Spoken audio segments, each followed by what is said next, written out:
ഇനി വിധി കക്ഷികൾ ഉദ്ധരിക്കുന്നതാണ് ഷെയ്ഖ് അൽബാനി റഹിമഹുള്ളയെ.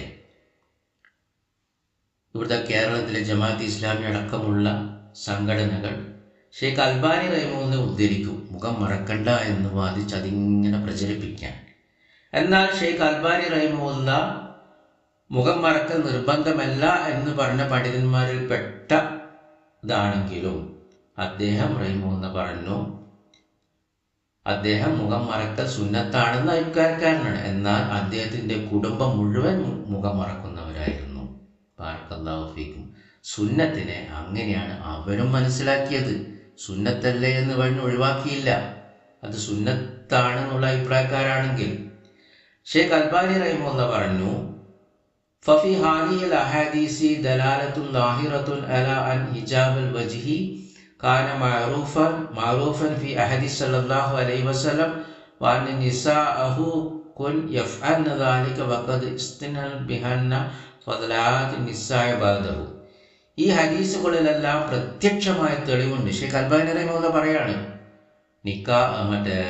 മുഖം മറക്കൽ നിർബന്ധമില്ല, സുന്നത്താണ് എന്ന് പറഞ്ഞ ഷെയ്ഖ് അൽബാനി റഹിമഹുള്ള പറയാണ്, നബി സല്ലല്ലാഹുവിന്റെ കാലത്ത് മുഖം മറക്കൽ അറിയപ്പെട്ടതാണെന്നും ഭാര്യമാർ മുഖം മറച്ചിരുന്നു എന്നതിലും നബി സല്ലല്ലാഹുവിന്റെ കാലശേഷം സഹാബികളുടെ കാലത്തും അതിനുശേഷവും ഈ ഉമ്മത്തിലെ ശ്രേഷ്ഠരായ വനിതകളും മുഖം മറച്ചിരുന്നു.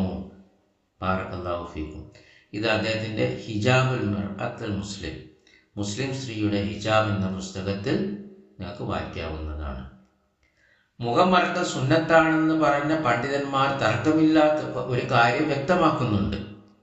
അതായത് ഈ വിഷയത്തിൽ നിർബന്ധമാണ്, സുന്നത്താണെന്ന് പണ്ഡിതന്മാർക്കിടയിൽ അഭിപ്രായ വ്യത്യാസം ഉണ്ടെങ്കിലും തർക്കമില്ലാത്തൊരു വിഷയം ഈ വിഷയത്തിലുണ്ട്. ഇവിടെ ഷെയ്ഖ് അൽബാനി റഹിമഹുള്ളയെ തന്നെ ഉദ്ധരിക്കാം. ബാറക്കല്ലാഹു ഫീക്കും.